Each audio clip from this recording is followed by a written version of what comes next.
Voilà donc une silhouette en sandwich entre deux caractères, et le caractère qui vient par-dessus, il a un bord blanc. Le dessin original du caractère, la personne qui a dessiné le caractère reconnaîtrait son caractère. Il n'a pas été modifié par un bord qui déborde par-dessus, c'est important. C'est important.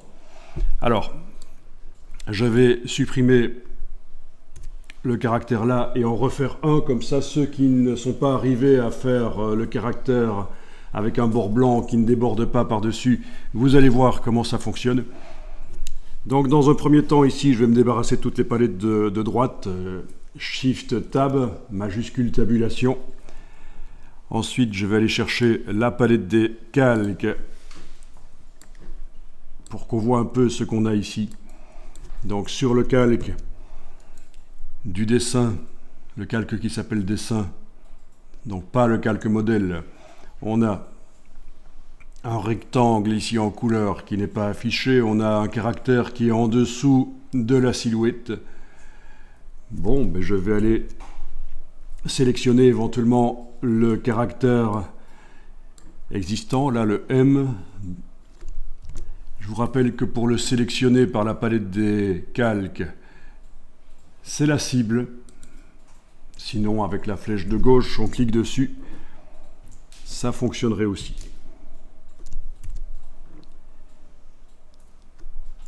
Avec la touche Alt enfoncée, je vais le déplacer et j'enfonce même la touche majuscule pour qu'il soit parfaitement aligné dans un premier temps. Après, je vais peut-être changer ça, mais le petit rappel n'est pas mauvais. Touche Alt quand on déplace le caractère ou n'importe quel objet, il se copie. Et si pendant le déplacement on enfonce la touche majuscule, il est calé sur les axes, et ça peut être utile parfois.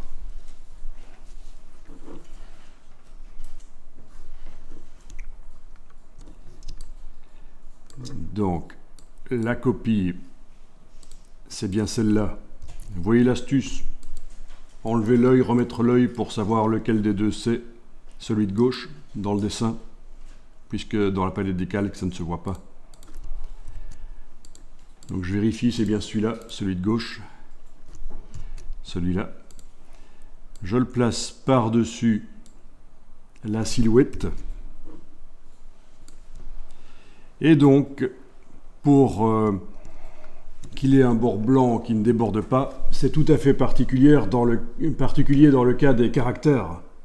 C'est particulier.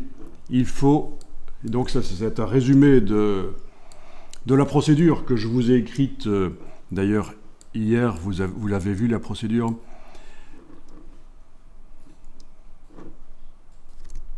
Bon, d'abord il faut s'assurer qu'il soit bien sélectionné. Puis, dans la palette des outils, on va retirer le fond et le contour, parce que ça c'est l'ancienne manière de mettre des fonds et des contours sur les objets. La plupart du temps ça fonctionne quand on se limite à un seul fond, un seul contour. La palette des outils, ça marche. Oui, parce qu'on peut mettre plusieurs contours et plusieurs fonds sur le même objet, mais pas par la palette des outils. La palette des outils, c'est l'ancienne manière de mettre les fonds et les contours, et la plupart du temps sur les objets, donc si on se limite à un fond, un contour, ça fonctionnera. Par contre sur les caractères, ça ne marche pas, c'est pour ça que j'ai enlevé le fond et le contour dans la palette des outils, et je vais donc utiliser la palette aspect que je vais chercher là, menu fenêtre, aspect. Et si vous vous souvenez, dans la palette aspect, on avait été demandé d'ajouter un nouveau fond. Alors encore une fois, je vous rappelle qu'ici il est indiqué bibliothèque, c'est une palette qui n'a rien à voir avec la palette aspect. Elles sont juste groupées pour gagner de l'espace sur l'écran. Donc le fond, ça doit être du noir en effet. Vous vous souvenez qu'on avait fait un noir bien profond? Il est là. Voilà. Si je passe d'un noir à l'autre, vous voyez sur le caractère qui est là, vous voyez qu'il s'assombrit. C'est un noir profond. On avait parlé de ce piège dans Illustrator, des deux noirs qui peuvent coexister sur l'écran. On ne voit pas trop la différence, mais si on imprime, on va voir la différence. Le contour, je vais lui mettre du blanc et une épaisseur. Et on voit qu'il rétrécit le caractère. Avec deux caractères identiques, ça pose encore plus de problèmes que si les deux caractères sont différents. Parce qu'on peut dire, oui, ok, si vous n'appliquez pas cette procédure, alors que les caractères sont différents, j'ai un A, j'ai un M, peut-être que ça va passer inaperçu, ce contour qui déborde sur le caractère. Mais là, on voit clairement qu'il y a un problème. C'est censé être les deux mêmes lettres, et pourtant il y en a une qui est différente. Est-ce que vous vous souvenez de la procédure, la suite, pour arriver à faire en sorte que le contour ne déborde plus sur le fond noir du caractère? Bien, c'est ça. On prend le contour par ici et on le déplace sous le fond. Du coup, le fond, la partie qui débordait, le fond la recouvre. Voilà.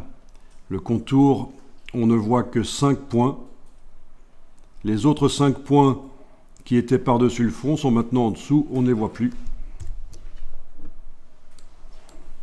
Mais ils sont toujours là. Je vous montre juste un petit truc que vous ne devez pas faire pour l'instant. Donc le caractère est bien sélectionné, oui. Le fond, il est possible de modifier son opacité. Alors dans ce cas-ci, non, ça ne se verra pas parce que le contour n'est pas en couleur.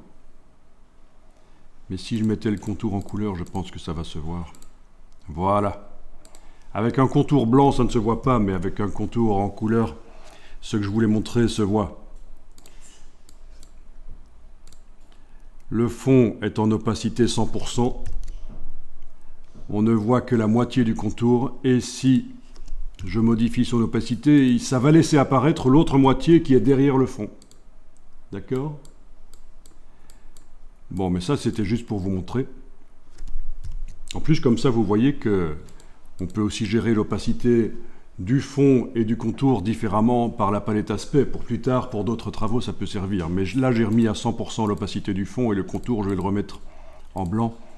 Et donc, j'ai l'effet que je voulais obtenir. Voilà.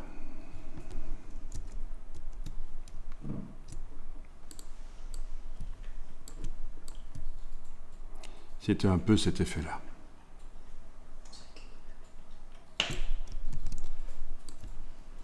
Parfois, le déplacement avec la touche Shift ne marche pas bien. Dans ce cas, j'annule. Voilà. Donc, c'est à peu près cet effet-là, oui. On va dire que ça, c'est pas mal. Je vais enregistrer ça dans le dossier d'aujourd'hui.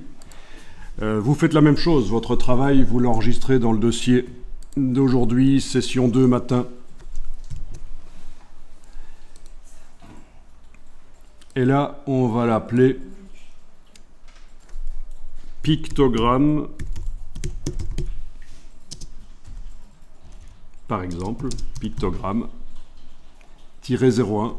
Ça pourrait s'approcher un peu plus d'un logo ou d'une illustration.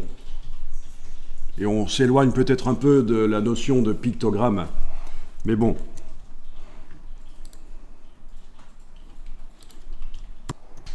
Voilà, pour ceux qui ne sauraient pas ce qu'est un pictogramme, c'est ce genre de choses que vous connaissez.